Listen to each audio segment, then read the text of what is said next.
Hey, what's going on? This is Ricardo with the Code 7 Podcast Network, and this is going to be the Dispatchers Roundtable, round number 41.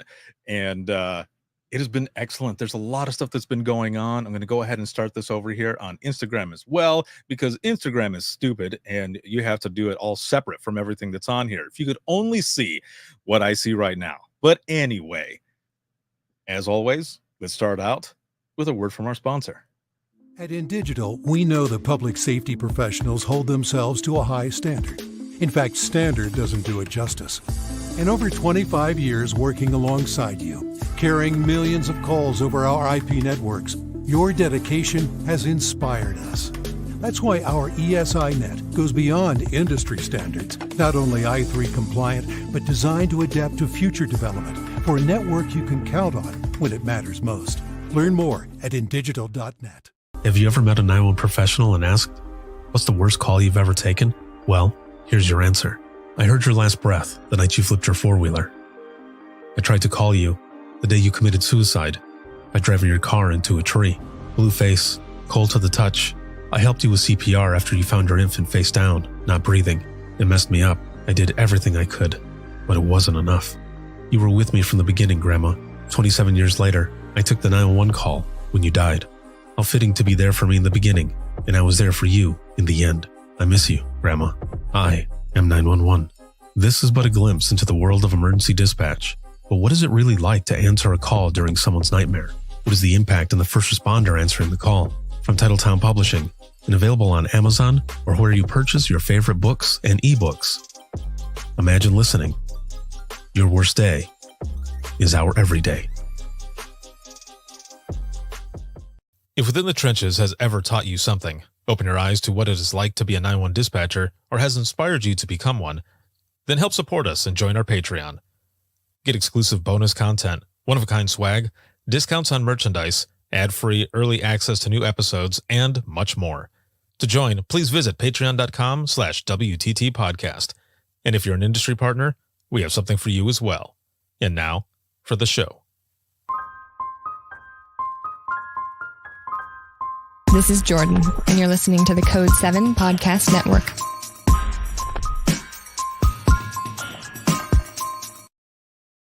Warning. This episode contains the 3 A's of podcasting: adult content, adult language, and awesomeness. You've been warned.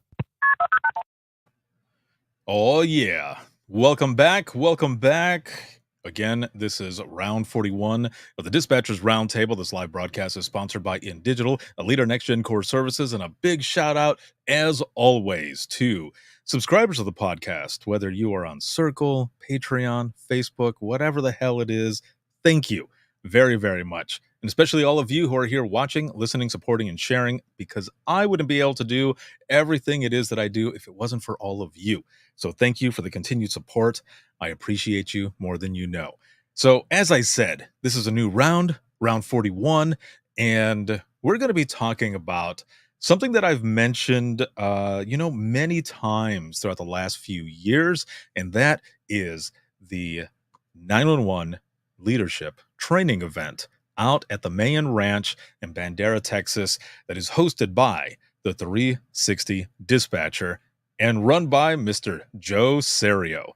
So there's a lot of different things that happens there, but we were talking recently and we wanted to come together to have some attendees that have come on and other folks, but also have Joe come on as well and just kind of talk about this unique experience, because honestly, whenever a new round of sessions goes out, it's already sold out, man, like a year before. That's how crazy it is. And awesome. So we wanted to do this and just do it as a round, have panelists come on and everything. And if you have any questions at all, I know a lot of you are probably still at work right now. So if you have any questions or anything, whether you're watching here on Facebook, LinkedIn, YouTube, or X, or over here on this side on Instagram, any questions that you might have, please throw them in the comments. We will answer those as we are going along. But let's go ahead and jump right in, and let's bring up my good friend, Joe Serio. Hey. What is going I like the Fat Albert thing, alright, right off the bat. Not really what I was going for, but if it works, hey, Hey, man, you I know, I dig it. So, welcome, dude. How's it going? it's good. It's every time I promise myself I'm gonna slow down, it doesn't really happen. So it's Yeah, still a little hectic, but why I was gonna say, why even promise that? I Because you know, know it's I not know. gonna happen. It's never gonna happen. You and I end up sending messages to each other, like, "What are you doing?" I don't know, "What are you doing?" Like, "Alright." Or I'm out there, like, out in Texas, and we're running around doing a bunch of stuff, and no, it doesn't slow down, but it's all good things, man, that are going on and continue to go on, and you've got a lot of stuff too, and, I'm excited to have you on this round, again, round 41 of the Dispatchers Roundtable to talk about this unique experience. So for those who are watching and listening who might not know who you are, which I don't know how they wouldn't, but those who might not, a little, background on yourself, please. A little background. Well, the background that I share are all things that I bring into the ranch and to classes. So first, I grew up in a family of 14. I'm the ninth of 12 kids and mom and dad, which obviously, like all of our families, formed a lot of how I see the world, see myself, and all the rest. And if I hadn't grown up in that family, I wouldn't be doing the ranch the way I do it. I wouldn't be doing keynotes the way I do them or my other classes. And that was all formed because it was such a huge group of people that was involved and interested in all kinds of things. We had all kinds of music in the house. We had to stay on our toes constantly, right? So, at the ranch, we do a lot of laughing. There's a lot of joking. There's a lot of banter and back and forth. And a lot of that came from growing up in a big family. You had to stay on your toes. And so when I was in college, I had no idea what I wanted to do. So I opened up the course catalog, shut my eyes, and put my finger down on the page, and it came up with a class about the Soviet Union back in 1983, 84. And so I started studying Russian language. Ended up going to Moscow, lived in Moscow for 6 months, and then I got a job at the University of Illinois at Chicago. And eventually they said, "Hey, how would you like to go to Moscow to work with law enforcement in the organized crime control department of the Soviet National Police?" So I did that for a year, and I started working with cops from about 1987 or so, and I just started going to Moscow all the time. They sent me to Shanghai to do summer study programs in China. So for 6 years in my 20s, I did a triangle from Moscow to Shanghai to Chicago, which was, pretty awesome. Uh, Tiananmen Square happened. I couldn't go back to China, so they sent me to London to study terrorism, which was very cool. And um, but when push comes to shove, it was not really the things I wanted to do. Like, it was great, and I wanted some kind of international life, Mhm. but I never wanted to work at a government agency for 30 years. Like, I'm not that guy. I can't do a 30-year stint in the same agency working 8 to 5 or whatever. I'm not wired for it. Um, so I moved over to Moscow. After all that was done, I finished my master's degree, moved to Moscow, and I was the director of the Moscow office of the world's leading corporate investigation and business intelligence firm. So my job was investigating the Russian mafia, was keeping our American and European clients, corporate clients, out of trouble. And look, I mean, the shit got real. Like the first week I was the director over there, our client, the telecommunications giant Qualcomm, had their 26-year-old employee arrested by the KGB. And my job was to keep tabs on him and to help get him basically out of trouble, out of jail, and out of the country. So it was that kind of thing. It was cool. It was a lot of fun. So it was, look, next to driving a cab in New York City, those two jobs were the most fun I've had. And so I finished my PhD, and I had to make a decision. Mhm. And look, the decision that we talk about, you know this very well. It's the kind of decision we talk about at the ranch. It's like, okay, well, what do you love? And what do you want to do? And do you have the nerve to go get that thing, right? So I had to do the same thing. And I was like, okay, I thought I was going to be a professor at a university. And then I had to sit down with a piece of paper and write out all the pros and cons. And I was like, you know what? I don't want to deal with 18, 19-year-olds who come to class in their pajamas and don't do their homework. Right? I don't want to do that. I don't want to deal with politics. I don't want to deal with being assigned to a committee that I have to work with on a topic I can't stand. Like, I don't want to do any of that stuff. Hold on a second. So I decide, okay, what is it that I love to do? I love to read. I love to do research. I love to teach. So I guess I'm going to have to become a speaker, which is what I always wanted to do, except I've never been that person to have no security, right? If I stayed at the university, I would have had security. I would have had tenure. I would have had everything set for the rest of my life. Except the downside was too down for me. So I went out and started speaking, and my first audiences were probation officers, because during the PhD, I was working at the Correctional Management Institute of Texas. And one of the things they did was said, hey, go to this ranch outside San Antonio, because we run a program there every summer on leadership for probation. So I started hosting that program in 2006 at the ranch. And I said, okay, well, this is cool, very interesting, whatever.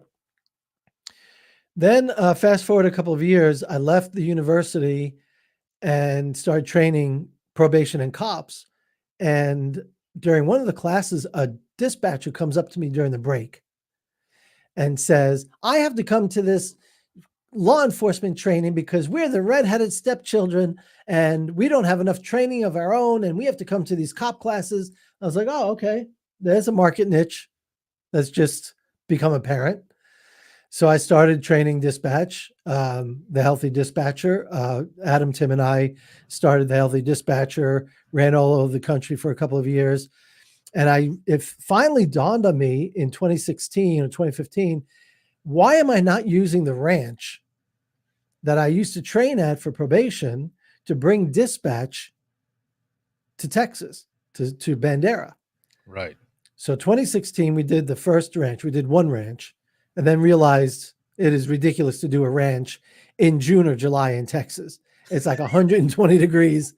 And that's when we ran, when I was doing the probation ranches, they were in the summer. It was 100 degrees in the classroom. Oh my God. It was so bad. So then we ended up doing, starting in 2017, programs in March and September. And so we started with 12 people. Okay. And then Adam and I went our separate ways around 2018, 2019. And just after COVID, it started ticking up hard and fast, so I was figuring we'd do 25 to 30 people is kind of where we started finding ourselves. And right now we're up to 45 people, and that'll be the cap, but we've capped out at 45. As you said earlier, the March 24, September 24 programs and November 24 sold out a year in advance. The March 25 program sold out a couple months ago. So it's just been going gangbusters. So that program you mentioned, the 911 leadership training event, is the one that we do in March and September and November. So now we do it 3 times a year all the time. But we also this year launched the Transforming 911 Culture Workshop at the ranch for a week, where we just sit down and talk about culture. What does it mean? How do we change our culture? What's wrong with dispatch? What's right with some great comm centers? And how can we get more of that, right? So we started that ranch, which was awesome. So we just did it 2 months ago for the first time. And in February of 2025, we're launching our year-long, we call it the High Performance Academy, developing tomorrow's 911 leaders today. That launches in February with a week at the ranch. and then goes online for the rest of the year. So the ranch has just become such a critical part of reaching people, of what we do, of creating community that has just a ridiculous impact on people. Damn. It's like I said before, it's a unique experience, and I feel blessed and honored to be able to continue to go back. Ever since I was there that first time, I've been going back, closing it out, but meeting so many different people and just learning from each other and seeing how all of these folks end up going from there and doing so many different things. Now, what I want to ask you before we start bringing people up here is, what makes this training event unique? It's not just the being out there and the ranch, but there's so many other things. Like, in your opinion, for those Yep. who are watching and listening, what makes it unique? All right, Ricardo, I've been debating about whether to say this or not. And I'm going to say it, and I mean it, and I'm dead serious. The ranch is where miracles happen. And the miracle has less to do with instructors, has less to do with, all of that. It has to do with the decisions that the participants make about their own lives. You know, the thing that they find at the ranch is permission to do something different, to change something they may not like about how their life is going or how they show up at work or anything, whatever. We've had relationships break up at the ranch. We've had relationships come together at the ranch. We've had people leave jobs. We have people go for promotions who've always been scared of promotions. We've had people clean out their garage for the first time in 10 years. We've had people lose weight. All kinds of things happen. So here's the thing about the ranch. So people read leadership program, okay? And they're like, okay, well, I'm just got to be sent to another leadership program. And the horses and the occasional armadillo and the peacocks and the deer and we have And the Rams and then the rams and the goats and the live music at the saloon. We have live music 3 nights of the week. All of those things are kind of like the lure, right? That they're the window dressing. And people get excited and they say, oh man, I want to go to the ranch. And what they don't understand is what's about to happen. And invariably, people come up to me at the end of the first day, after we've been through some pretty intense sessions on fear and emotional intelligence and resistance and stress and resilience. But we do it in a way that's highly personal. And the unique thing also, like you're asking, is it's and this is something people have told me, it's done in a place of caring and safety. And if you can put together in any space, whether it's a house, a home, a family, a classroom, training, a comm center, if you can put together caring and transformation, caring and psychological safety, where if you talk about the worst things that happen to you in your life, the people aren't going to laugh at you. And not only are they not going to laugh at you, they're going to identify and relate with you, and they're going to get the nerve to dig in and say that thing that's on their mind, say that thing that they've never said to anybody else before.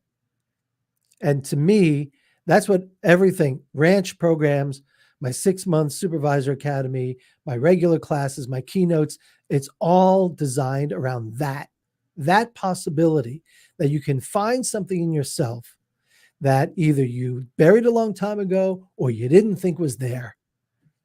And you realize that you can have, you can be, you can answer the question, what's possible for me in my life? And it's just a fun environment to do it in. I fully agree, man. Fully agree. And just so that, I mean, we say this in the beginning, basically, when it's going on and throughout the week, is you get out of it what you put in. If you're going in and you're just like, I'm just here, that's what you're going to get out of it. But if you're really putting in, you're going to get a lot out of it. And you mentioned relationships breaking, others coming together and everything, all of these different things. The reason those things are happening is because what happens throughout that week is that people are really confronting themselves in a way and Yeah, learning from each other and facing whatever fear might be there. And that's why a lot of these powerful and maybe hard things happen because people are connecting with themselves. yeah, Maybe yeah, someone that they haven't been connected with in a while. yes. And that happens, man. And that's what I love about being out there because you can even identify some folks in the beginning who are just kind of like, oh, I'm here. And then, like, even sometimes at the end of the first day, you're like, "Oh, shit, like, this is a different person, like, this is awesome," and everyone just starts to come together, and it always kinda hurts, though, at the end, right? Because it's Yeah. it's almost like you're going into, let's just say, for example, high school, and, you're going in for that first time, and maybe there's people you haven't seen or people you don't know, and you're just like, "Oh, man, what is this gonna be like?" But then at the end of the week, it's like graduation because now you're like, "Where do we go from here?" Yes. Yeah, and that's, it's kind of an issue. I don't mean in a bad way, but it's a challenge Mhm. because all of a sudden, look, if you learn something, if you know something, you can't unknow it. Now the issue is, are you going to do something about it, or are you going to live knowing that this other thing is out there and you haven't done it, or you're too afraid, or you whatever the thing is, or you Mhm. convinced yourself, oh no, that's not me. I'm not that person. It's like, well, yeah, you are. One of the things that we do, as you know, is on the first night, people all travel, they gather on Monday, and then on Monday night, we do a fairly intensive icebreaker so that people are getting comfortable with each other. They're starting to know each other by the time they hit the classroom on Tuesday morning, by the time they hit the saloon on Tuesday night. And then we do kind of low grade, uh, you know, like cell phone karaoke, right? And then on Thursday night we have live music karaoke. And if people who say I will never get up and sing are up there singing, Mhm. why? Because we've got psychological safety. We have people we know. We have people we've been sharing the most delicate, sensitive things with um, for the whole week. Mhm. You know?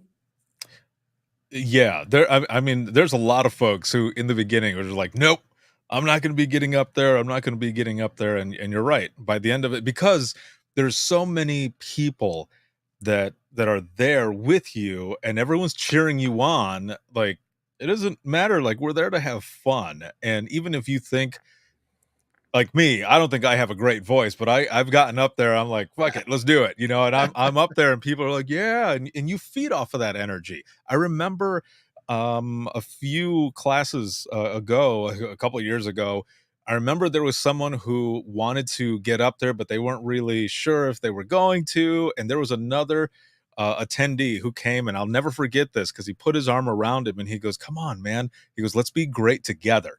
And he Mhm. went up there and he killed it. And we were like, "Why were you afraid?" Like, "Damn, like, you have a voice." Like, that was awesome. You And can, it's moments like that. yes, and you can link it to the whole point of the program. Mhm. Who's going to be a leader? Yeah. Nobody, almost nobody wants to stand up as the first person to do karaoke. Well, that's exactly what leadership is. You want to stand up when the odds are against you, when there's no clear path, when you get to define how the night is going to go. For example, Sugarland, Texas, they've sent a lot of people to the ranch. And one guy I remember, and I'll always remember, Brandon Stallworth. He's larger than life, big personality, big smile, big laugh. And he just got up. He got up as the first person. This is, I don't know, 2 years ago, maybe. He got up and was the first person out there to do karaoke. And the second person up was Josh, his colleague from Sugarland. And they both just lit the place up. And it was an amazing night. And you know what? You don't get amazing nights if someone's not going to step up. You don't get amazing comm center if somebody doesn't step up to do something different. If you want something different and you keep doing the same shit over and over, how are you going to get something different at home, in life, food, diet, money, whatever? And doing something different is hard. Everybody hates change. I hear this all the time around the country. Oh, change is the most difficult. Yes. Yeah. So what are you going to do? It's, Right. you've heard that hard thing, right? It's like marriage is hard, divorce is hard, choose your hard. Shitty comm center and shitty comm center is hard, great comm center is hard. Choose your hard. Which one do you want? Yeah. What So do you want to basically, put your work into? yeah, and the bottom line for the ranch is that's what we do. We try to open you up to have more capacity, to have more agency, to choose that hard that you want to be, to dare to be great, to steal a phrase. To dare to be great. Yes. There you go, man. Now that we've covered a lot of that stuff, I want to start bringing up some of the attendees. And the first one I'm going to bring up is someone who just joined, someone who just popped up there, and I see her smiling right now like, oh shit, I didn't think he was going to bring me up first, as she's scratching her forehead. The reason I say this, though, also is, and the reason I'm bringing this person up is because this person, to me, like, I've said this to your face. I am proud of you, like you wouldn't believe. This person ended up getting a scholarship to go and has been speaking all over the place since then, probably something she never even thought that she was going to be doing. And it's just been amazing. So the first person that I'm bringing up is our good friend, Juliet. Hello. Hello, can you guys hear me? Yes. All right, cool. Welcome, Juliet. Thank you. I will say I definitely did not ever picture myself as a public speaker. When I was 20, I actually passed out presenting to a classroom of 6 people. Wait, That's Wow. how like anxious and nervous I was about public speaking and how much I hated it. Would never think that now because of everything that has happened. So bringing you up here, for those who are watching and listening, if you can give just kind of a brief background of yourself and your 911 experience and how you got to the ranch. Yeah, absolutely. So my name is Juliet Brown. I'm a dispatcher in Western Massachusetts. I've been in dispatch for just under a decade, which is crazy for me to say. I feel old. Just turned 30. Don't want to talk about it. But so in August of 2021, I went to my first national conference, my first conference ever, really. I went to APCO in San Antonio, and I saw a woman that I recognized up on national stage speaking, Ann Camaro from Neshoba Valley. Mhm. And I thought, oh my God, she's from Massachusetts and she's up there speaking. And I remember looking at the friends that I had just made at the conference. And I was like, we're going to be up on that stage speaking someday. I can feel it. And they were like, what? I was like, yeah, we can do it. We're going to be up there speaking. And they were like, okay. And then I had applied for the 911 Wonder Woman scholarship shortly after, the fireworks scholarship, which is what brought me to the ranch in March of 2022. And I will say I agree with Joe. It's definitely where miracles happen. It took that slight thought that I had back in San Antonio in 2021 and really gave me the permission and the tools and the resources to reach that. I started speaking 4 months later, at National NINA on the 911 Wonder Woman panel. And since then, I've now spoken about 15 or 16 times over the last 2 years. And I have 6 confirmed speaking engagements on the back half of this year. So really exciting. Really That's cool. awesome. Amazing. Yeah. And no passing out, right? So No, and no passing out. And Also, last year in 2023, my center had Joe for the 6-month program. Mhm. And I left that program with the thought, I remember looking at my coworker, and the last day he had us write down a long-term goal. And I remember looking at my coworker and I'm like, should I write it down? And he was like, write what down? And I was like, what I'm afraid to write. And he was like, yes. So my coworker Av was like, write Yeah. it down. And it was to run a marathon by 2025.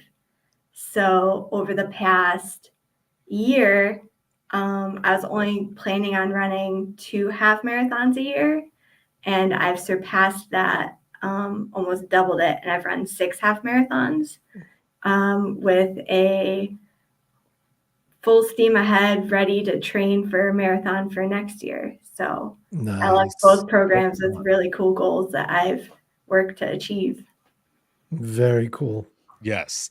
Well done, my friend. Well done. And so just to kind of speak on your experience there that week at the ranch. I mean, what was that like when you were going into it? Because we had all met up, you and Sarah and I at the airport and everything. I mean, we were late that first night. We went to Whataburger super late, which I paid for later because I'm old and I have acid reflux, so that sucked. But either way, uh, it was a great experience, meeting up with you there and stuff, and then just the rest of the week. And the other thing too that was awesome about you is the fact that there were a couple days there where you weren't feeling that great, but you were pushing through, man, and you learned so much. But other than those pieces, like, what was that experience like for you? Yeah.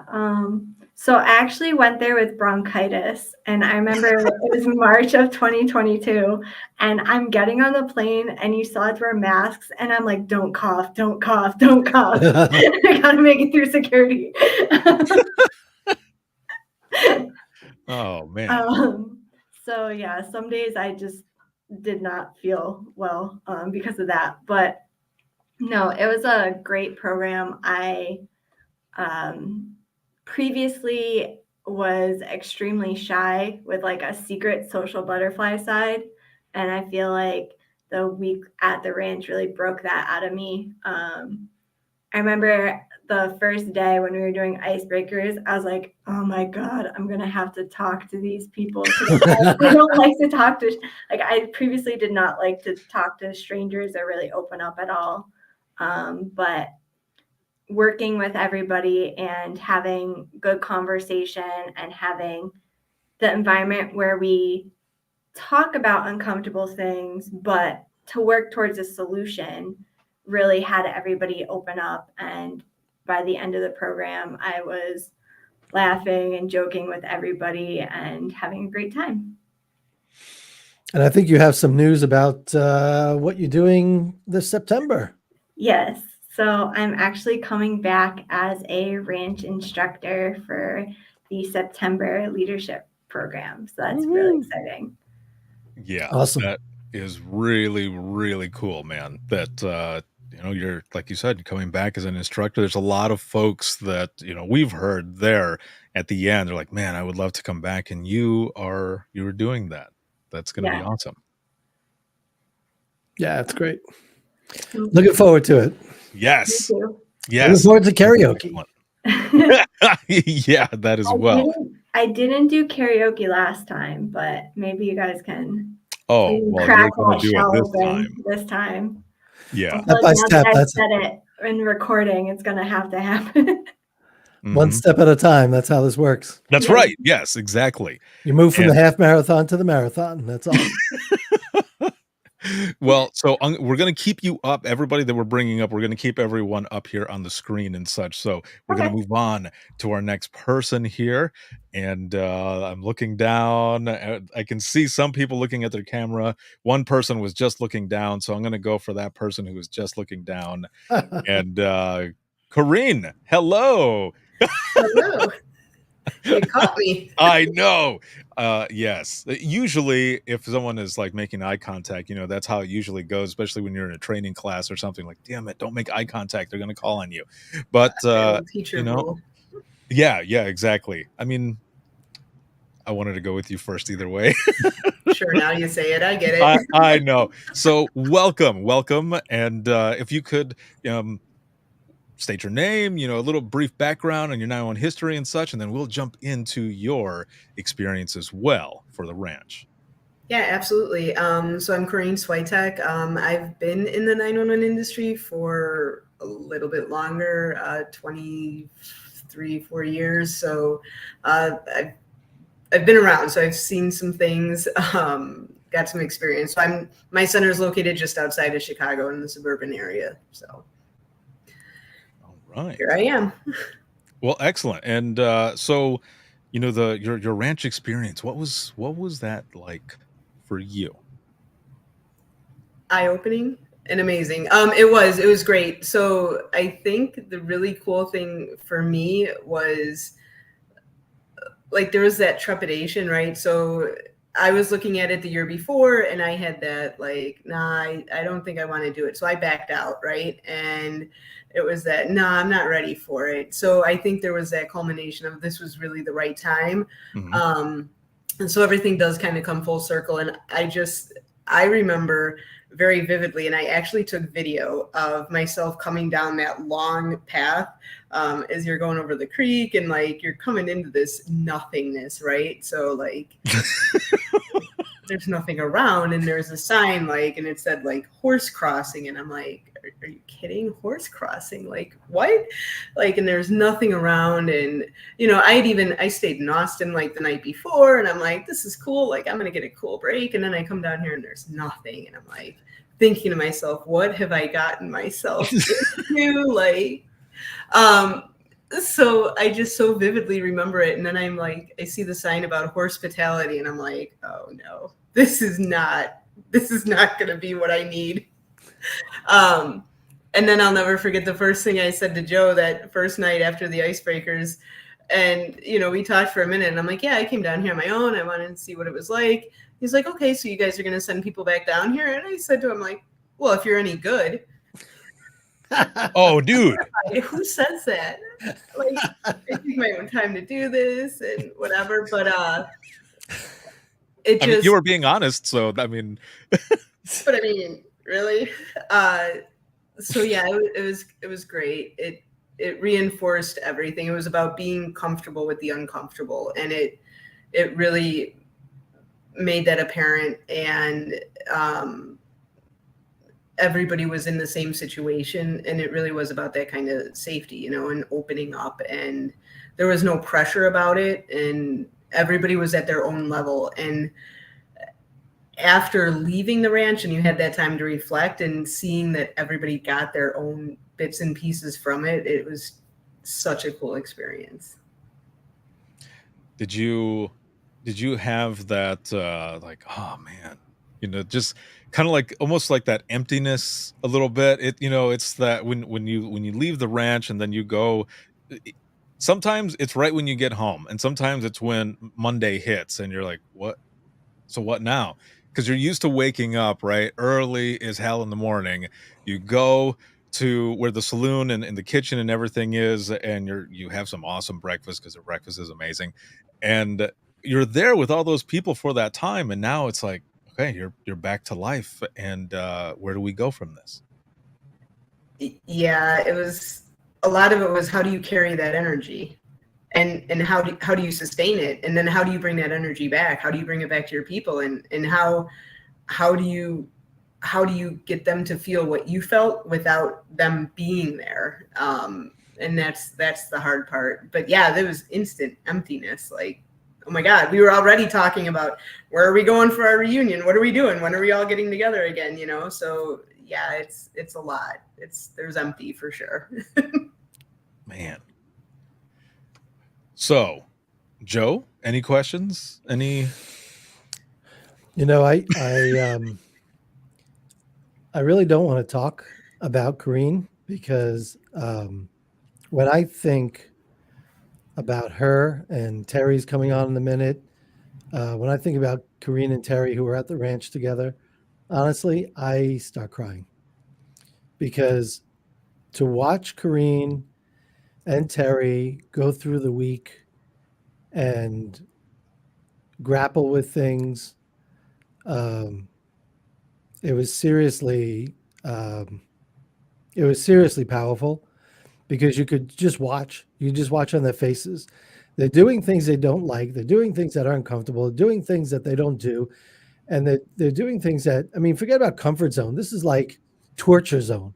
It's like I got to get out of one torture zone and jump into another torture zone. And I guess this is supposed to be good for me. And I guess I'll do it.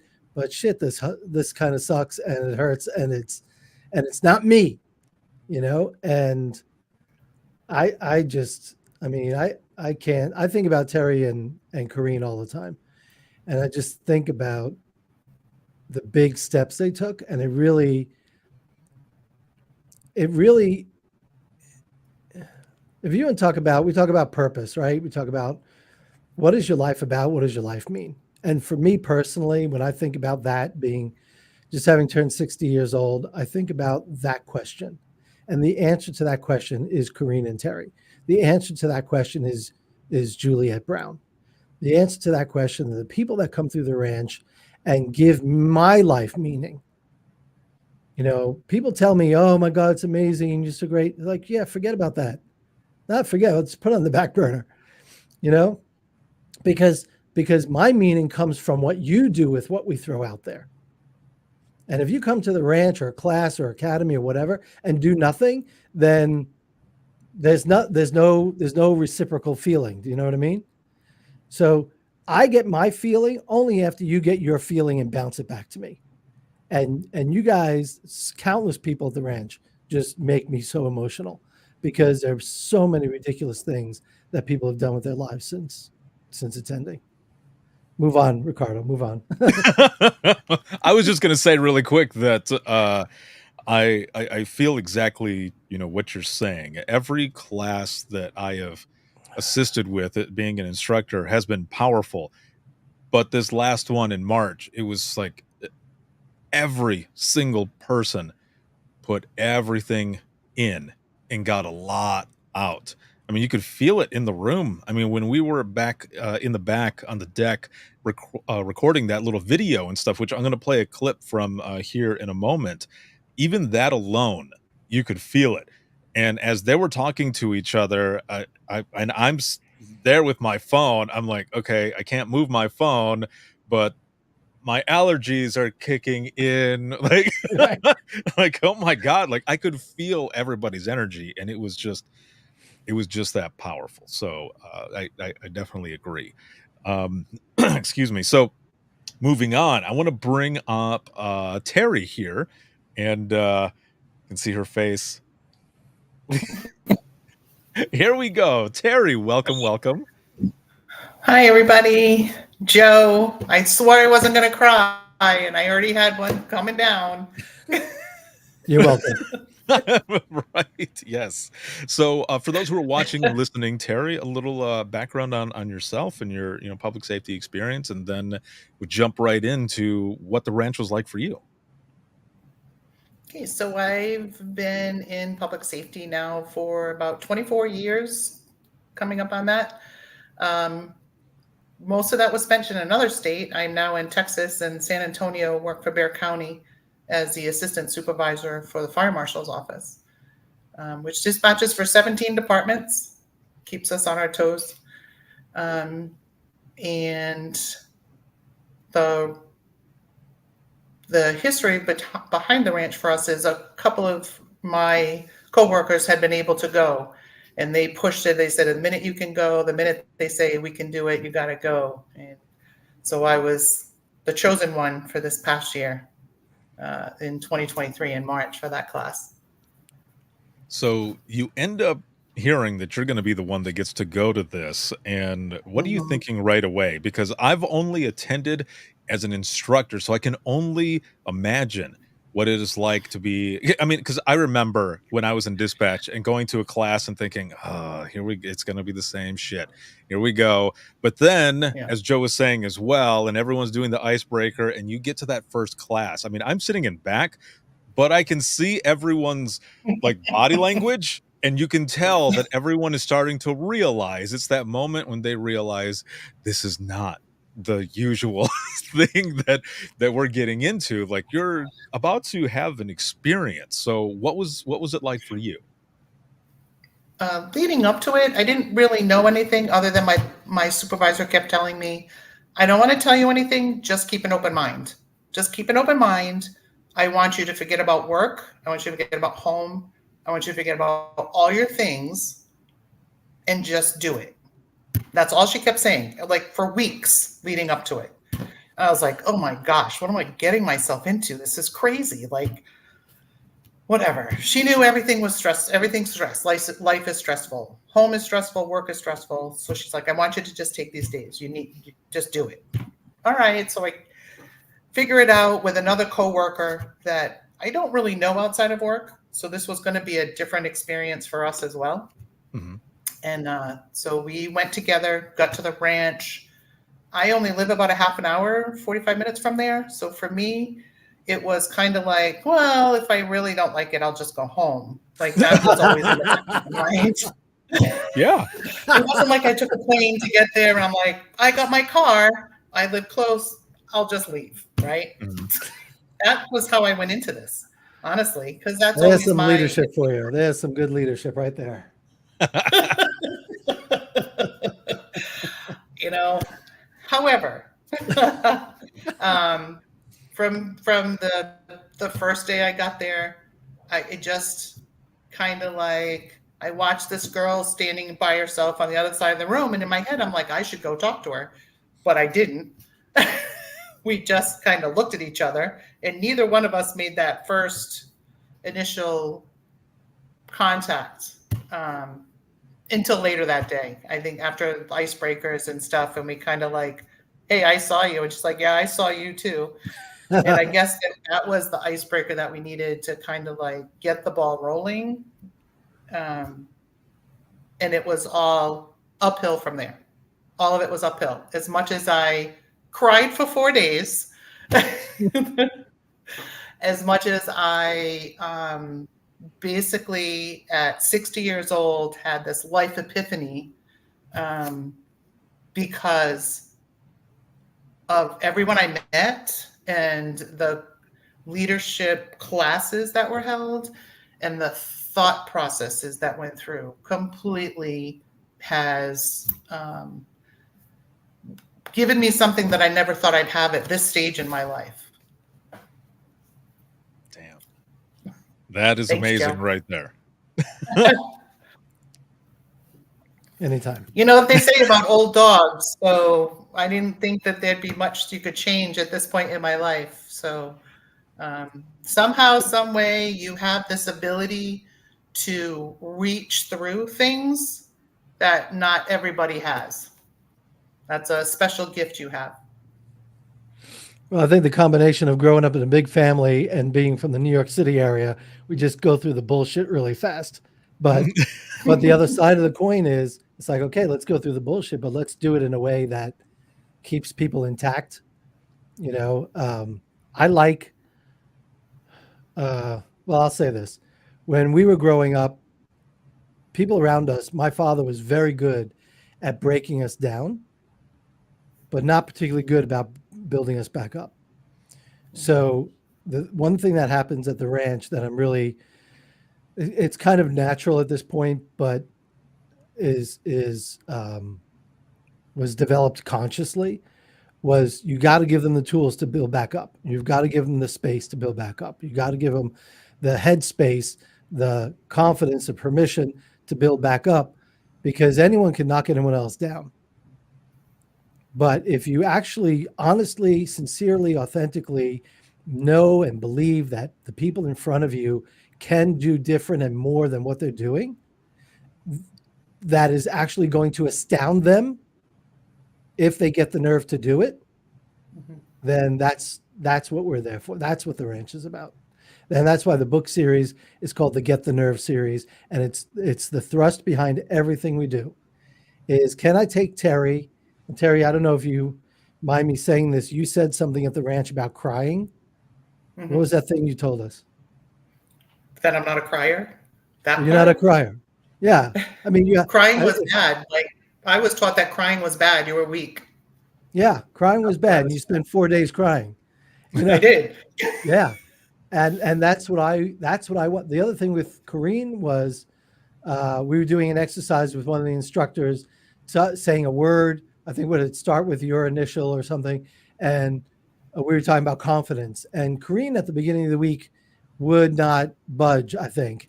And by the end of Tuesday, even when we did that exercise, she's starting to get it. She's like, "Oh, I can stand up a little straighter. Oh, I can be more of myself. I can define who I want to be on my terms and be okay with it. And I can mourn and be grateful for the experiences that I had in the past, however painful they were, because they are a part of the light that shows me who I am and who I can be and what I don't want to do. And that I'm better than what the environment may have treated me like when I was younger. And I'm better than, and I have a light inside of me. And the challenge is, how do I get that light to shine? Not even as brightly as possible, just a little bit more than yesterday. And that's exactly what I watch you two do. That's exactly why I want to cry when I think about you two. You're so amazing. It was such an amazing week. Damn. It was. It was very good. And I talked to the both of you while we were there. Corrine, I had a conversation with you, with Hank as well, our buddy Hank Hunt, and we were talking and stuff. And I remember we were sitting there and you go, "Here I go again." You're like, "I don't do this shit." And here I go again. And I'm like, it's all right. Like this is a good thing. And honestly, I can't remember exactly what it was we were talking about, but it was a powerful moment, and we were just like, "We're here with you. Like, no worries." You know, that's what all of this is about. And I think at one point you asked me like, "So what are we going to be doing in your class?" And I was like, "Well, kind of what you're doing now. You might be you might do." I said cuz it's a peer support session. It's like group therapy, man. So we jumped into that, and again, that was really powerful as well. Now I want to bring up our last guest here, and then there's a clip that I want to play that I was mentioning, but I'm going to play that after we've spoken to Tyler. So our next one here, Tyler, what is going on, man? What's up, everybody? It's so good to see everybody again. Yeah. For everyone who is watching and listening, just like everyone else, a brief description of yourself and your public safety summary, and then what it was like for you at the ranch. Okay. I started in dispatch in 2015. As green could get. I had no idea what I was getting myself into. 3 years later, I was promoted to supervisor. I've been in it for 9 years now. And then the next 3 years, promoted to communications manager, and that's the role that I currently hold with our agency. And been through a lot, seen a lot, done a lot of training. And, we all go through those leadership courses and the leadership training and dispatch training, this, that, and the other. And nothing really has, not knocking any of those past trainings or courses that I've taken, but nothing really had that after effect, that linger effect, that uh, that gut check, that reality check, that the ranch provided for me. And I'm just like Miss Terry. I grew up in a home where you rub some dirt on it and you get up and you keep going. There's no, show no emotion. You just grit your teeth and you put your best foot forward. And then, that's how I was raised. And I had so much fun crying the whole week that I was at the Mayan Ranch in Bandera, Texas. There's nothing in this world like the ranch experience. And I was sold when our director, Miss Kristen, when she was telling us about it, I was sold right out of the gate. She said, you're gonna go to a ranch There's nothing there, and you're going to have fun, and you're going to learn a lot about yourself. I'm like, okay. Being a typical Southern guy, a ranch, okay, you got horses, you got a saloon, you got peacocks and deer everywhere. Okay, sign me up. I'm coming. Did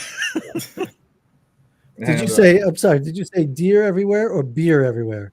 Deer? You could insert the B there too. Yeah.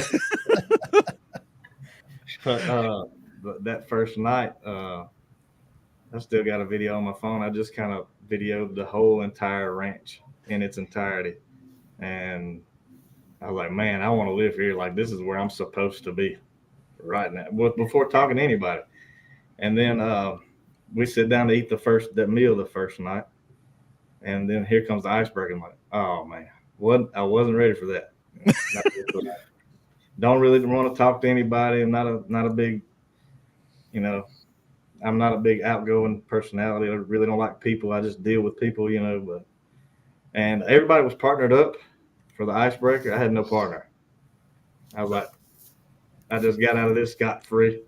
And then Joe walks in and turns and looks at me and he points. And he tells me to come sit by him, and we have the icebreaker, me and Mr. Joe. And I was like, this is going to be something totally different than I could ever imagine or ever expected. And talking about the karaoke aspect of the ranch, that first night it was karaoke night, and I knew I was going to get on stage. But I was kind of timid and scared after that first day of courses and classes and still meeting everybody. But Mr. Joe turned around and he looked at me, and nobody was getting up on the stage. And he turned around and looked and he said, "Get your ass up there." I was like, and that's all I needed. I think they had to pry me off the stage that whole week, the rest of the time we were down there. But what I took away from that week the most was the real you must battle the resistance you. Mm. That's the key note that I took away from that whole week, and that's so true. And the wordplay, must battle. Like, the real you is going to battle the resistance you, and we all can relate to that on a whole lot of levels. But that was a real gut check moment for me, and it's something that I'm still dealing with. But it gives you a type of self-confidence and self-awareness that me personally, I don't think there's anything like this across the country that really, you're forced to deal with yourself, and you're forced to be uncomfortable and break those boundaries those walls that you've put up for whatever reason. You have to tear those down. There's no way around it. You have to bust through the wall. And that was the whole week for me in a nutshell. I was just breaking walls and that I had put up in my life. And I've met some tremendous people, still talk to very, a lot of people that I've met at the ranch. I still keep up with them. And it's a magical place. And if you're not ready for it, it'll make you ready for it. Right. Yes. There's nowhere to run. Yeah, exactly. You can't even run home, even if you live 30 minutes away. You can't run. Corrine, I think you wanted to jump in there. I do. So, Tyler, I just wanted to mention, and I know you're not aware of it, but I just wanted to say thank you. And I'm not going to cry, but I wanted to say thank you because. Nope, I'm going to cry. But I wanted to say thank you. On the final night during karaoke, you did the song for Hank, and I recorded it. And there's two songs that I listen to every day now since I left the ranch.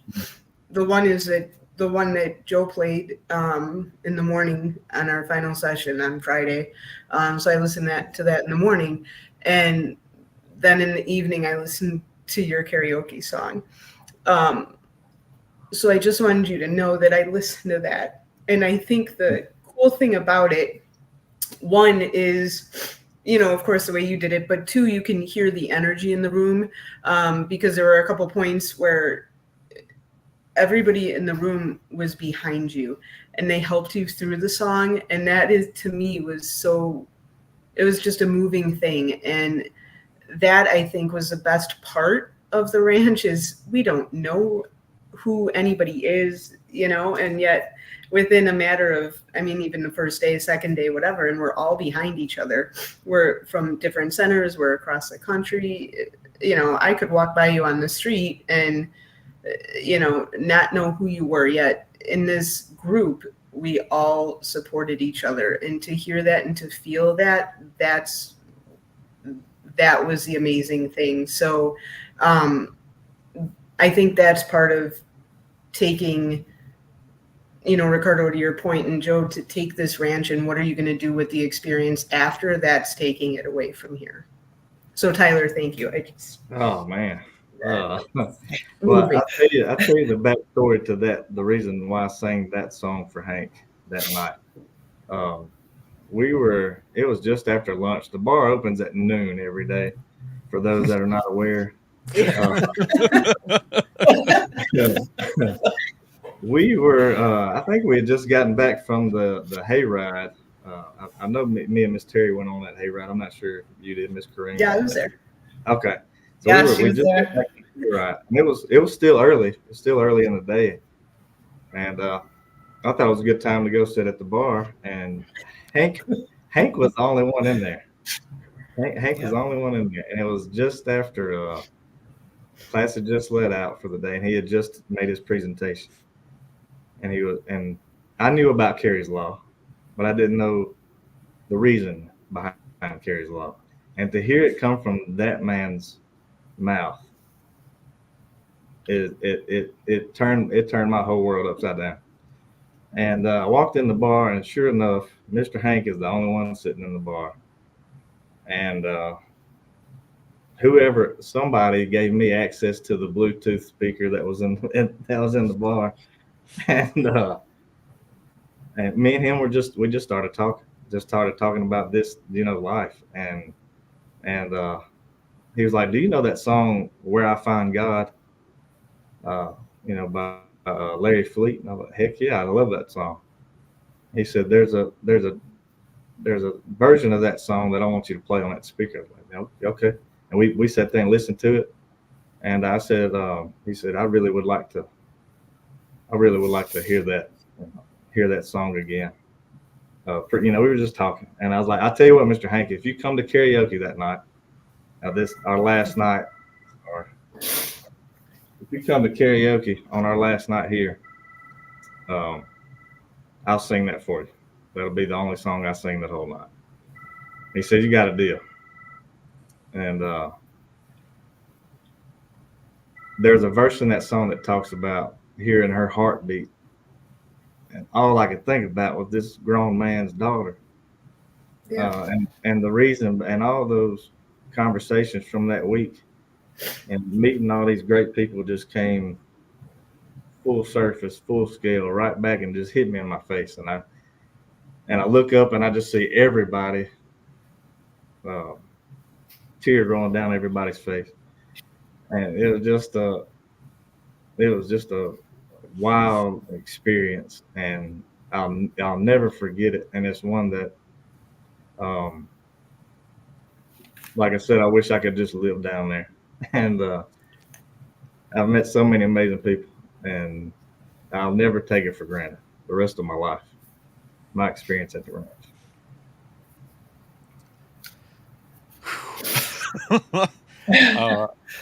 That is the power of what happens during that week. And just as all of you have said, I remember sitting there up front, and Tyler, I remember seeing you kind of break, a couple times as you were singing. And like Corrine said, everyone was just cheering, like, we're here with you. And you like, you could see the energy that we had go into you, because I'm pretty sure there's one point where you just kind of like jumped back up and you just blew it out of the park. And at the end, it was just Hank got up and the embrace from the both of you. It was it was amazing. I don't know what other word to use. It was powerful. It was just everything. And again, everybody coming together, going through those classes, and every single one of you in the beginning, like, ah, shit, we got to talk to people or whatever. But it was just, it happened. Like everyone started clicking with each other right away. And, and whether it be conferences or other things, a lot of times people end up going off with their own folks and they're gone. They're not participating in anything else. And at the ranch, every single person is there living through everything. I mean, hell, there was a bunch of us there that got choked out by a snake. And no, we didn't get choked out. I joke. Just What I about. found out, yeah, the snake, because it slithers, it feels like it's choking you, but it's really not choking you. I don't know. I know it got pretty That's tight. what they claim. I know. At one moment, I was like, okay, you can take it down. But that's just part of that experience, that everyone is there and cheering you on, and it's just like that's what we're here for. And it's awesome. And I want to, as we're talking about this as well, talking about these powerful moments, I want to play this clip. So let me pull this up, and then I want to go to as they're both like, damn it. But it's a good thing, and that's why I want to put this up here. And then I want to go to the both of you to just kind of talk about this moment as well. So let me pull this up here, and the audio should go through. So here we go.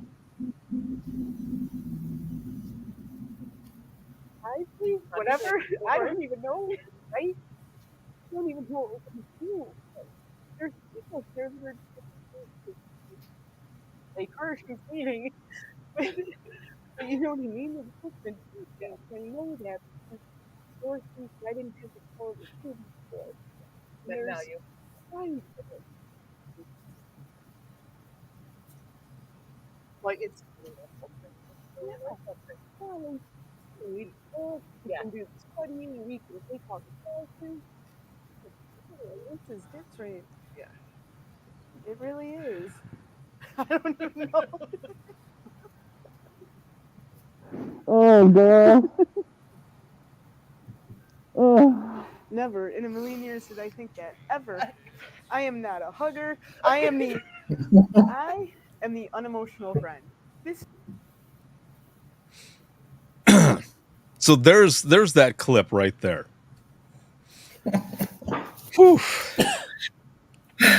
Damn, what a moment. And that's just a few seconds of and I'm going to be posting this. I've got just a couple pieces to edit on the full video, but I'm going to be putting it up because the both of you have this conversation, and I mic'd you both up, and I was like, basically gave you, just kind of talk about your experience and everything. And the both of you were kind of standing there like, how do you want to start this? And then bam, that's how it starts right there. That's the beginning of an 8.5 minute conversation. And you just both just left it all out on the floor, man. Like you just started talking. So, I mean, just I guess some comments from the both of you, like that moment, even seeing it again, like, how does it make you feel?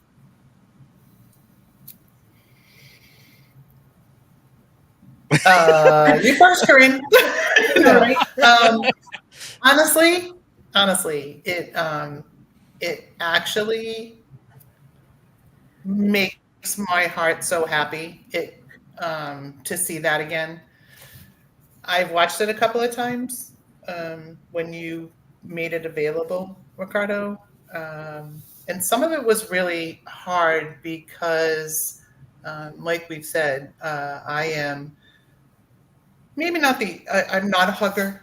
I'm not a crier. Those were not things that my single mom thought would make me survive. So those were things that you didn't do. Those were for the weak. So for me that's how I've gone through my life. And I've had lots of friends. I've had 2 husbands, and that's just how I made my life work. Since this experience, I saw this girl. I don't know why. There was just a connection with Corrine that I don't know what it was. It was something that I saw her and I saw myself in her. I literally could look at her and see myself.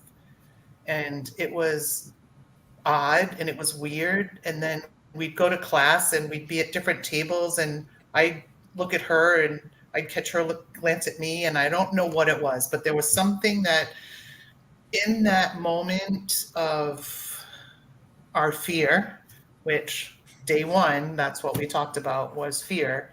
I think I could see that. And it was the first time that I was able to see myself in someone else. And it brought out, it just kind of like, it made this flower blossom. It made this wall fall down. It made, it actually changed me. It changed me, I think, for the better going forward by bringing some of that out and bringing that out to my attention. I'm forever grateful for having that whatever that eye connection was that we had. I'm forever grateful for that with you, Corrine. Wow.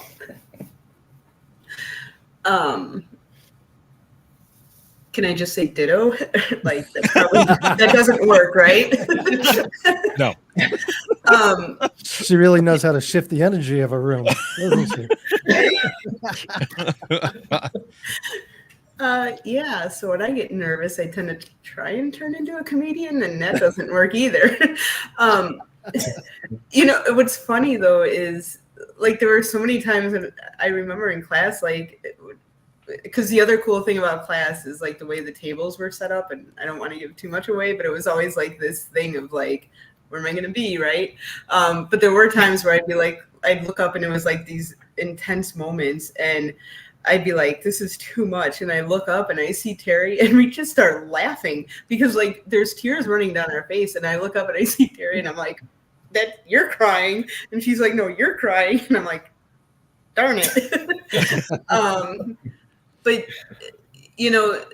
the cool thing about it, I think, is, for so long, it's like, and especially in this industry, it's, go through what you're doing. And at some point, maybe it's okay to have this kind of passion for the industry and just be okay. I remember when this clip came out and the first thing was like, oh my gosh, I'm ugly crying and nobody's gonna see it and what happens. And the more you see it, okay, so what happens, right? Like, great, the world's out there and they all see me ugly crying. But you know what? It came from an awesome experience and I'm 1,000 times better for it. And if I can put that passion into myself and into this industry, and I'm like what I said there, the people that were in this group, I mean, they're doing things. They've already done things. Like, we stay connected. We see them. Like, there's people that have already done things and made changes and are having an impact on the industry. And to see that happen is just so refreshing. And like, that's what we all want, right? We want to see the change. And if that happens, then sure, let people see me ugly cry. Cool, I'll do it again, But yeah, there's a lot. It's a lot. Corrine. Yes. Regarding your ugly crying. Yes. How many friends did you lose after that clip was posted? I think I know where you're going with that. How many people called you to laugh at you or criticize you about your ugly cry? Well, nobody. I bet if anything, there's a person or two out there that said, man, I wish I had that ability to release. I wish I could cry in front of somebody or on camera and not care. And one of the things that we say in class is that people are thinking about you far less than you think they're thinking about you. So just go have your life because nobody cares. about ugly cry, and you think it's ugly cry, but that's not how I thought about it. I thought it was awesome. So, it's all this head game. That's Yep. where it starts. The leadership stuff, the emotional intelligence stuff, we move from the inside out. We move from where our head's at. We move from our history, our wiring, our junk, and we just try to, deal with a little bit of that and move out to the world. And it doesn't work too well the other way. So I think it was pretty awesome, Cry. And you two looked beautiful doing it. Thank you. Boom. There you go. Yes. So, as we go into the wrap up of this round, which has been awesome to have every single one of you on here to talk about your experience about the ranch. And for anyone who's watching or listening, whether it has been, here now or in the playback or whatever, or in the podcast, because I'm going to add this to this as well. Any questions you ever have, we're going to get to where you can send those here shortly. But yes, so I don't. Terry, do you want to talk about that? Like about the name?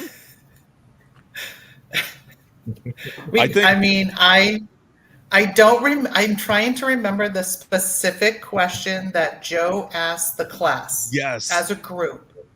And the question was basically, how many of you think you're a loser? Was in that general term. That's what I remember. And every single solitary person in the class raised their hand. There wasn't a single person that didn't raise their hand. And it left Joe speechless for just a minute. But I can't remember the context of it, but I just remember that everybody, he was like, how many of you really think you're a loser? Really think you're a loser? And everybody just was like, yep, everybody. That would be me. Yes. And so every ranch, every group ends up having like a private group on social media and such, and they all get a name. And it was like the Losers, right? The Losers Ranch or the Losers Ranch group or something like that. Yeah, we became the Losers. Yes. And the thing that was awesome about it as well is that afterwards, I don't remember who added it to the group, but they had said, we truly are the Losers group, because I think the way they put it, and I'm just paraphrasing really, because I don't remember exactly how it was. I can't do it justice, but basically what the person was saying was, we lost our fear. We lost, all of these other things that were plaguing us in the beginning. Those were all of the things that we lost, and then we gained so much and came together as one. And I remember reading it. I was like, hell yeah. It's like, that's exactly what that was about. So that was awesome to see that. So again, as we're going into the wrap up of this and all, for each one of you, because I'm going to ask you this question, I'm going to drop your window down, but please hang tight, because I'm going to come back with you shortly after that when we go off air. But I just want to ask each one of you, for those who are watching and listening, what would you say to those who might be thinking about coming to the ranch? Juliet, let's start with you. Wow, just give me no time to think about it, Ricardo. I know, I'm sorry. I could have gone to Joe, but he's going to be the last one on here with me. So we'll jump to you, Juliet. No, I would say just do it. Go with an open heart, an open mind. Don't be afraid to get out of that comfort zone and, be awkward and weird and show everybody who you truly are. I just think back to Kareen and talking about the crying and stuff. And I feel like a lot of people, when you feel like you're ugly crying, they see it as strength and the ability to actually share and express your emotions. So you think at the ranch at first that people are looking at you and judging you. In reality, they're thinking about how strong you are. So if you go with that and try to rip the fear Band-Aid off, it will be a great experience. Nice. Very well said. Yes. And I look forward to instructing with you side by side. I'm very excited for that. Yeah. It's also really quick. It's also kind of wild that listening to the three of them talk, they all went at the same time. I went 2 years prior, and every single thing that they talked about brought up a memory of the same emotion, but with different details. So it's not like they just had that one outstanding ranch and nobody else had that experience. Like, we all have that experience, but with different details if you put in the work. Hell yes. Yeah. Very well put. Well, thank you, Juliet. I'm going to drop your window down, but hang tight because I'll be back with you here in a moment. And then, Tyler, same thing. For anyone who might be on the fence or thinking about going to the ranch, what is some advice that you have for them? If you don't have it all figured out, go to the ranch. If you're scared to meet new people, go to the ranch. If you're scared to get in front of the class, go to the ranch. If you're scared to take the next step in your life, go to the ranch. If you're scared to get up in front of people you don't know and sing karaoke, go to the ranch. For me, it's just there's so many different elements that people could benefit from going to this course, this particular training course for leadership. And if anybody ever asks me whether or not they should go, I 1000% would say yes, over and over again. It's an unforgettable experience, and it's something that's going to stick with you, and something that that has that carryover effect into that next Monday when you get back, and now you just want to go back to the ranch, but that the insight that you and the stuff that you take away from the ranch is it'll never go away, and the people you meet are going to be some of the most influential people in your life. So just soak it all in. Perfect. Thank you very much, sir. It was awesome to have you on here, and we'll be right back here with you as well in just one moment. And going over to Terry now, same thing. Yeah, basically all of the same things that they both said, both Juliet and Tyler, but basically just go and have someone else drive so that you can't leave. Like, don't be the one with the car so that you can't leave when you get uncomfortable. If you tend to do that, make sure you have someone else bring you and just stick it out, because it's going to be worth it. It's going to be worth it in the end. Just go and do and participate in, as awful as it was at first, participate in all the activities. From the minute they sit you with people you don't know and make you talk about things you don't want to talk about, just do all those things, and it will make a difference in your life. Awesome. Thank you again very, very much. And I'll be right back here with you as well. And then Corrine, wrapping it up, same question. What are your thoughts? Yeah, it's an experience not to be missed. Absolutely. To answer that, Joe, if it's going to be good, it was good. It's worth it. Do it. Be uncomfortable and take that step. Everybody is just as uncomfortable as you are, and you never realize the impact that you have on other people. And while you're there being concerned about yourself, you're making a difference to everybody else. And that's exactly what we're all here to do. And it's amazing that we put that many people in the room and we're all there. And, there's people that they don't realize the impact that they had on me, and they will continue to have, just like everybody just said, they will continue to impact me. Tyler had no idea that I still listen to that song every day, and I do. It's that kind of an experience. And we didn't even talk about the animals. But yeah, absolutely. It's not to be missed. It's absolutely personal leadership. It's about the person on the inside and being able to make that difference that you want to make. Perfect. Thank you. Yes, thank you so very much. And we'll be right back here with you as well. And Joe, my friend, your thoughts. So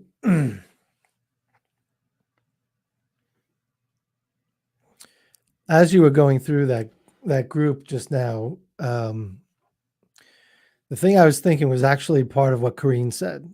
And what I want to make sure people understand is that sometimes when we're standing in front of the room, when we're the instructor, when often it looks like we have our act together, often it looks like we know everything, often it looks like we have all the answers. And the fact of the matter is, no matter what the person in the front of the room looks like, they're the same as the people in the seats. They're the same in that they have fears, they have struggles, they have challenges. And the thing that this group today on this session, but also all the people that come to class at the ranch and other places, when they leave and do something, when they leave and change their life, when they leave and get brave, that gives us strength. That gives you guys, participants, by going out and doing things that you're afraid of, bless our lives in addition to your own.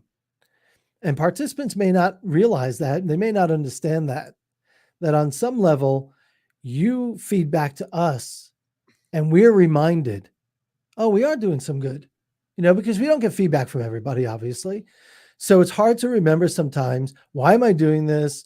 Who's getting benefit out of this? And when you go into that space, you're like, okay, well, I'm just doing this again. It's like, no, people are out there changing big things about their lives.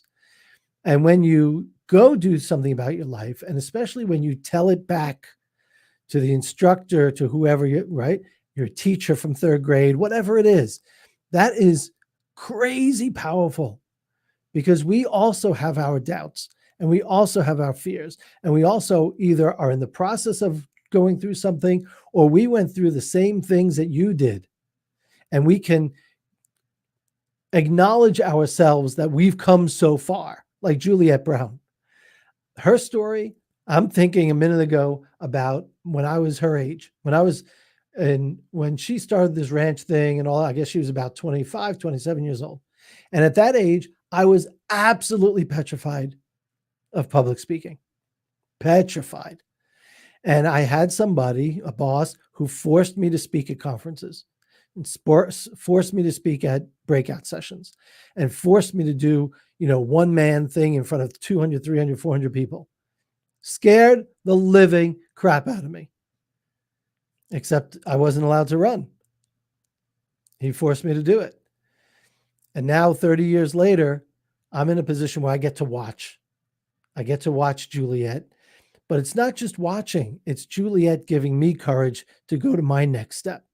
It's Corrine and Tyler and Terry and all the rest giving me courage to go to my next step. Because you know what? There's some days I absolutely need it. And I don't expect that ever to end, frankly. Because it's just a human condition. It's what we do. And the last thing I'll say is, if we can figure that part out and bring it into a comm center and be a little bit more gentle and a little bit more compassionate with each other, to realize that we're all in the same boat. The details are different. The boat's pretty much the same. We all have trauma of some kind or another. And my trauma may be different than yours, but we run around judging each other's trauma. Oh, that's not a big deal. You should see what I went through. It's like, yeah, shut the fuck up. Don't compare pain. But if we can listen to it and empathize with it, it will change everything. But we start from the inside and we move from the inside out, and that's what the ranch is about. Very well said, my friend. And I fully agree with what you said about basically how they all fill our cup and what it is that we do. I mentioned this in the group, and I said this in an open mic live afterwards, but that class, this last March, I drove to Texas. I drove because I needed some time with myself, and I needed to think about a lot of different things. And I was basically at a crossroads, and I wasn't sure if I was I guess, made for teaching, which is stupid to say because I've been doing it for years. I've just never really looked at it that way, as instructing, and everything I was doing and everything we were doing there with that class back in March, that solidified that I was on the right path. And I've been teaching all over the place now. And so thank you for the opportunity and continued opportunity. As I said, I'm humbled and honored to be by your side with the rest of the instructors and such, teaching at the ranch, closing it out, and just being there with all of these amazing people and seeing them go through all of this transition. And I needed it as well. And I am looking forward to September, man. That is going to be awesome. So, as we wrap this up, where can people find out about the rest of the ranch, everything that you're doing, the stuff that you teach, the book series, everything that you have going on? Where can people find out more about you, the company, but especially the ranch that we've been talking about today? Yeah. So the website is joeserio.com, joeserio.com. A lot of you know my company, 360dispatcher.com. You can find 360dispatcher.com goes automatically to joeserio.com. So everything lives at joeserio.com. Ranches, books, classes, keynotes, everything.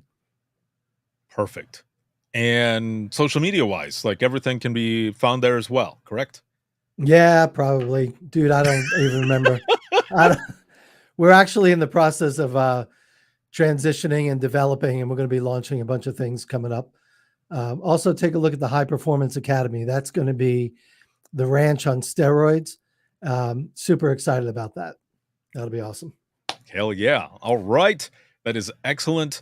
And we are wrapping all of this up. So I'll be right back here with you, my friend, in just one moment. And for everyone who is watching and listening, thank you so very much for being here, being part of this round. Again, any questions or anything, you can send them. You can go to joeserio.com, or if you have any other questions or anything that I can assist with, you can send something to me as well.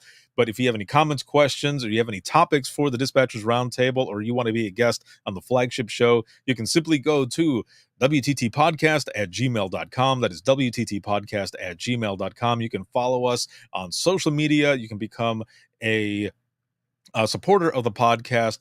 The easiest way to do that is to go to links.co/WTT podcast. And that's links with 2 i's.co/WTT podcast. And you'll find everything there: email, social media, latest episode, where to purchase Imagine Listening Volume 2.